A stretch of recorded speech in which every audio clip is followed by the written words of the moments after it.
지금 출애굽기 말씀을 계속 보고 있는데요. 오늘 말씀은 꼭 성경 공부를 하듯이 차례대로 이렇게 좀 봐야 될 것 같습니다. 첫 번째는 분향할 제단입니다. 분향단이라고도 얘기를 하고요. 조각목으로 만들고 순금으로 싸서 금태를 두르고 또 양쪽에 고리 둘을 만들어서 채를 만들고 끼워서 이렇게 들고 갈 수 있도록 만들어라, 이렇게 말씀하시고요. 길이를 한 규빗, 너비도 한 규빗, 정사각형이 되겠죠. 높이는 2규빗, 그리고 모서리 끝에 뿔들을 이어지게 만들고, 그리고 이 분향단을 증거계 위 속죄소 맞은편, 즉 증거계 앞에 있는 휘장 밖에 두라라고 말씀합니다. 지성소와 성소가 구별되는 휘장이 있죠. 그 지성소 안에, 휘장 안에 들어가면 증거궤가 있고, 증거궤 위를 속죄소 또는 시은좌 이렇게 한다고 말씀을 드렸죠. 그 증거궤가 있는 휘장 바로 밖에 맞은편에 이 분향단을 두어라 라는 얘기입니다. 그리고 아론 대제사장입니다. 아침마다 향기로운 향을 사르되 등불을 손질할 때 향을 사르고 저녁 때 등불을 켤 때 사르라 라고 말씀하고요. 다른 향은 여기에 사르지 말고요. 번제와 소제도 여기에서 드리지 말라라고 말씀하고요. 전제의 술도 이곳에 붓지 말라라고 말씀하십니다. 그리고 아론이, 대제사장이 1년에 한 번씩 이 향단 뿔을 위하여 속죄하라, 이렇게 가르치고 있습니다. 자, 그러면 대제사장인 아론이 하나님의 임재의 상징인 속죄소 앞에 놓여 있는 이 분향단에서 향기를 하나님께 올려드리는 이 상징이 되는 것이죠. 이것을 아침마다 저녁마다 그렇게 매일같이 끊어지지 않게 향을 올려드려라 라는 말씀입니다. 자, 그러면 이 향은 무엇인가 라는 것이죠. 요한계시록에 보면 이런 말씀을 하십니다. 네 생물과 24장로들이 어린 양 앞에 엎드려 각각 검은고와 향이 가득한 금대접을 가졌으니 이 향은 성도의 기도들이라. 그러니까 하나님 앞에 향을 피워 올려드리는데 이것이 상징하는 것이 뭐냐면 성도의 기도들이라는 얘기입니다. 때문에 하나님 앞에서 날마다, 즉 아침마다 저녁마다 하나님께 기도의 향기를 올려드리는 것이 제사장의 의무란 얘기입니다. 우리 모두가 다 신약에서는 왕같은 제사장들이기에 날마다 기도를 드리는 것이 우리들의 의무가 된다는 얘기입니다. 아침마다 저녁마다 기도해야 될 것이고요. 기도가 끊어지지 않게 하라라고 말씀하십니다. 지속적으로 기도해야 되는 것입니다. 그래서 우리가 기독교에서, 교회들에서 일반적으로 하는 얘기가 뭐냐면 기도는 뭐라고요? 영혼의 호흡이다. 기도가 멈추면 그래서 우리의 영혼은 죽어가게 되어 있습니다. 우리의 영혼은 영적인 것들을 느끼지 못하게 되어 있고요. 육적으로 살아갈 수밖에 없게 되어 있게 되는 것이죠. 또 우리가 한두 번 기도했을 때 기도 응답을 받을 수도 있습니다만 성경에 보면 많은 경우가 지속적으로 기도하던 중에 어느 때인가 하나님의 때가 되었을 때 응답받는 경우가 더 많습니다. 다니엘서 10장 12절 14절에 이렇게 말씀하시죠. 그가 내게 이르되 다니엘아 두려워하지 말라. 내가 깨달으려 하여 내 하나님 앞에 스스로 겸비하게 하기로 결심하던 첫날부터 내 말이 응답받았으므로 내가 내 말로 말미암아 왔느니라. 그런데 바사 왕국의 군주가 21일 동안 나를 막았으므로 내가 거기 바사 왕국의 왕들과 함께 머물러 있더니 가장 높은 군주 중 하나인 미가엘이 와서 나를 도와주므로 내가 마지막 날에 내 백성이 당할 일을 내게 깨닫게 하러 왔노라 라고 말씀하십니다. 무슨 얘기죠? 다니엘이 기도를 결심하던 그 첫날부터 이미 응답이 왔다는 얘기입니다. 그런데 사탄이, 마귀가 중간에 방해를 하고 있는 것이죠. 그런데 계속해서 기도하게 되어지자 천사장 미가엘이 와서 도와줌으로 그 기도 응답이 누구에게까지 임하게 되는 거죠? 다니엘에게까지 임하게 된다는 얘기입니다. 만약에 다니엘이 기도하다 중간에 중단해 버렸으면 어떻게 될까요? 응답 못 받지 않겠습니까? 그래서 우리가 지속적으로 기도해야 되는 것이고요. 예스가 되든 노우가 되든 하나님께 응답을 받을 때까지 기도하는 것이 중요하다는 얘기입니다. 여러 성도님들 늘 매일매일 날마다 할 수만 있으면 아침으로 저녁으로 기도하면서 나아갈 수 있는 기도의 종들 될 수 있기를 주님의 이름으로 축복합니다. 두 번째는 생명의 속전입니다. 이스라엘 자손의 계수에 드는 자, 인구조사를 하는데 20세 이상 남자들만 계수를 하게 되어지는데 생명을 대속하기 위하여 자기 생명의 속전을 하나님께 여호와 하나님께 드릴지니라 라고 말씀하고요. 성소의 세겔로 반 세겔을 낼지니 부자라고 반 세겔에서 더 내지 말고 가난한 자라고 덜 내지 말라라고 말씀하십니다. 이 생명의 속전이 무엇인가에 대해서는 여러 가지 해석들이 있습니다. 출애굽 때 장자의 죽음에서 건짐 받은 것에 대한 감사의 마음으로 드리는 속전이다, 이렇게 볼 수도 있고요. 또 하나는 20세 이상을 인구조사한 이유가 뭐냐면 군사로서 인구조사를 하는 것입니다. 그러니까 전쟁에 참여하게 되면 자이든 타이든 많은 피를 흘릴 수밖에 없게 되는데 그거에 대한 속전이다, 이렇게 얘기하기도 합니다. 또 모든 생명에는 부자이든 가난한 자든 반세계를 더 내기도 말고 덜 내기도 말라. 무슨 얘기냐면 귀천이 따로 없이 모든 생명에는 가치가 동일하다는 얘기입니다. 그런데 신약에서는 예수 그리스도의 피값으로 모든 생명의 속전이 이미 지불된 것을 믿으시기 바랍니다. 하나님 아버지께서 독생자이신 예수님의 그 값비싼 피값을 지불하시고 여러분 모두를 사주신 줄을 믿으시기 바랍니다. 때문에 감사함으로 받아들이며 여전히 감사하는 마음으로 하나님 앞에 늘 나아갈 수 있는 그런 하나님의 사람들 될 수 있기를 주님의 이름으로 축복합니다. 자, 세 번째는 물두멍입니다. 노스로 물두멍을 만들고 그 받침도 노스로 만들어 회막과 제단 사이에 두고 그 속에 물을 담으라. 아론과 그 아들들이 회막에 들어갈 때 손과 발을 씻을 것이고 제단에 가까이 가서 그 제사장 직분을 행하여 여호와 앞에 화제를 살을 때에도 씻으라 라고 말씀하십니다. 자, 물두멍, 그러니까 쉽게 얘기하면 물을 담아놓은 대야, 이렇게 보시면 될 것 같습니다. 아론과 그 아들들, 그러니까 대제사장과 제사장들이 손과 발을 씻어야 되는데 언제 씻느냐? 하나님 앞에 나아갈 때 손과 발을 씻습니다. 그리고 하나님 앞에 제사 드릴 때, 예배 드릴 때 손과 발을 씻습니다. 제사장으로서 하나님께 나아갈 때, 하나님 앞에 제사 드릴 때, 예배 드릴 때 먼저 자신의 손과 발을 씻고 들어가서 자신의 직분을 감당해야 된다라고 말씀하십니다.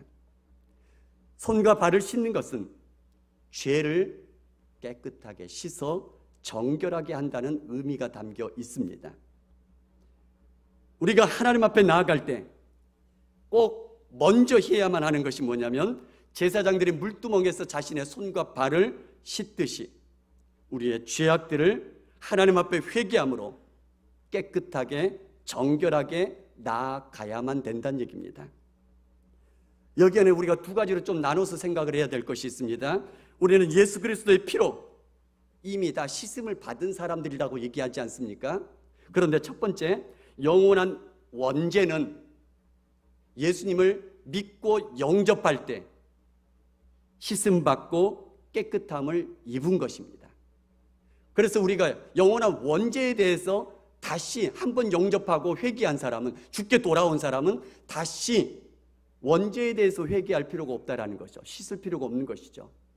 그러나 예수님을 믿고 난 이후에도 우리는 수없이 죄를 짓고 살고 있습니다. 때문에 우리는 살아가면서 스스로 짓게 되는 그 모든 죄악들을 날마다 또는 순간순간마다 회개함으로 깨끗함으로 하나님께 나아가야 된다는 얘기입니다. 하나님께 나아갈 때 회개해야 되고 예배 드릴 때에 회개해야 되는 것입니다. 그래서 여러분들이 예전부터 신앙생활 하신 분들 예전에 이런 가르침들을 많이 받으셨을 것입니다. 기도할 때 뭐부터 해야 된다고요? 회개부터 먼저 하는 것. 예, 그런 의미가 여기에 있는 것이고요. 회개라는 것은 하나님 앞에서 죄를 고백하는 것입니다. 하나님, 내가 이런 죄를 지었습니다. 용서해 주시옵소서. 고백하는 것이죠. 죄란 하나님의 말씀대로 살지 못한 모든 것이 죄입니다. 성경 말씀에 하라, 이렇게 하라라고 명령했는데 하지 않는 모든 것이 죄악인 것이고요. 하지 말라라고 명령하셨는데 하게 된 건 모든 것이 죄악이 된다는 얘기입니다.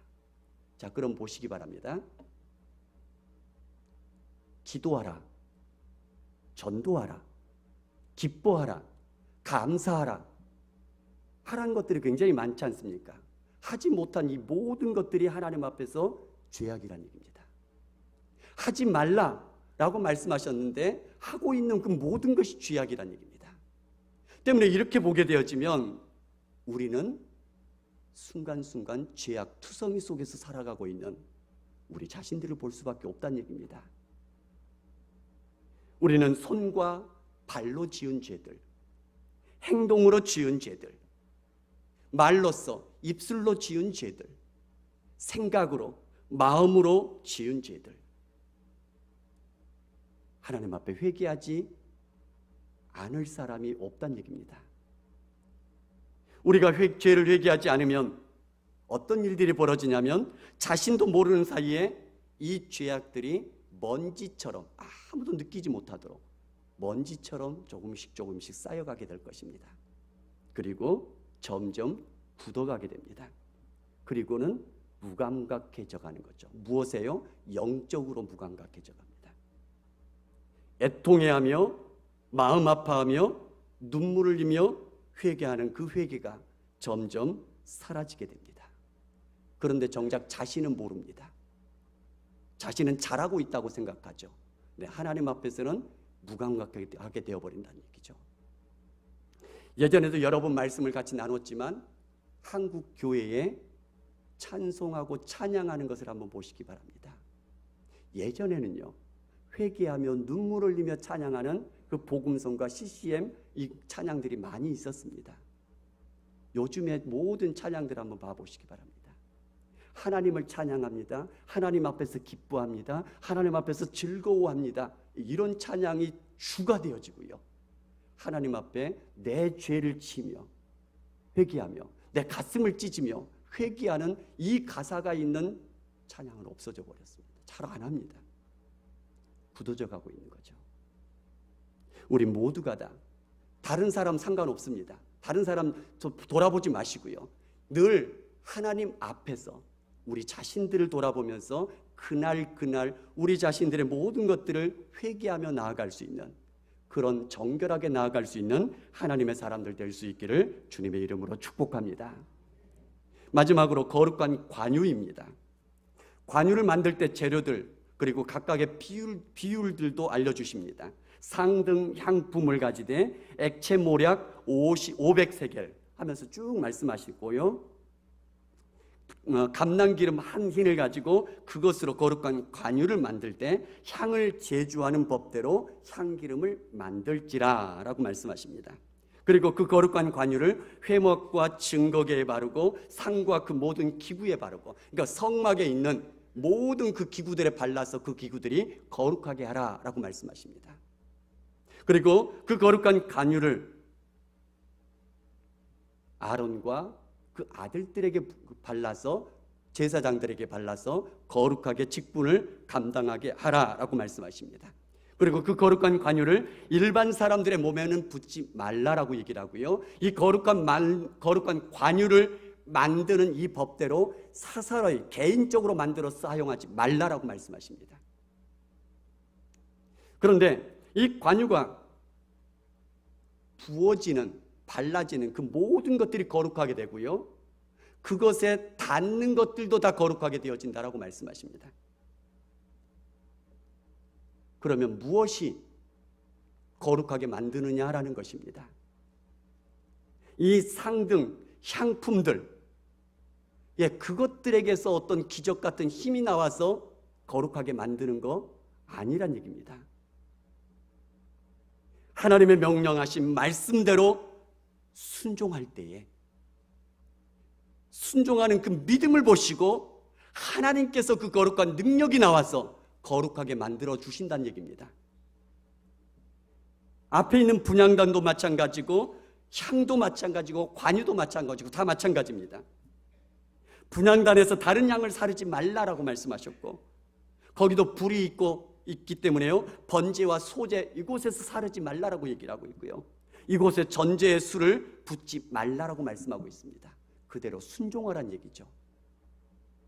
거룩한 향을 만들 때 34절에서 38절에 알려주신 향품들을 곱게 찌어 유황에 섞어 향 만드는 법대로 만들고 그것에 소금을 쳐서 성결하게 하라. 가르쳐 주신 말씀대로 순종하는 데서 하나님으로부터 거룩하게 하는 능력이 나오게 된다는 얘기입니다. 성경에는 이와 같은 말씀이 계속해서 나옵니다. 이스라엘 백성들이 출애굽하여 광야 땅을 가면서 여러 가지 삶의 어려움에 부딪히게 되자 원망하고 그리고 불평들을 쏟아내게 되어지죠. 하나님 앞에서 그것이 죄악이 되자 사막에 있는 불뱀들이 이스라엘 백성들을 물어 죽어가게 되어집니다. 그러자 백성들이 모세로 더불어서 하나님 앞에 회개하며 기도하기 시작하죠. 하나님께서 모세에게 말씀하십니다. 놋뱀을 만들어서 장대에 매달고 그것을 쳐다보게 하라. 쳐다보는 사람마다 살게 될 것이다. 놋뱀에서 어떤 신비한 능력이 나와서 사람들을 살게 만들어 주었을까요? 아니란 얘기입니다. 믿음으로 바라보게 되어지자 하나님께서 그들을 고치시는 것이란 얘기입니다. 나중에 시간이 흘러서 이 놋뱀이 이스라엘 백성들에게 역사 속에서 이 놋뱀 자체가 숭배 대상이 되어버리죠. 그러자 히스기야 왕 때 이 놋뱀을 깨트려 버립니다. 그러면서 누스탄이라고 얘기를 하죠. 놋덩어리란 얘기입니다. 아무것도 아니란 얘기입니다. 이것은 누구에게서 능력이 나온다고요? 하나님에게서요. 이스라엘 백성들이 가나안 땅을 점령해 들어갈 때에 여리고성이 딱 가로막고 있습니다. 첫 번째 관문입니다.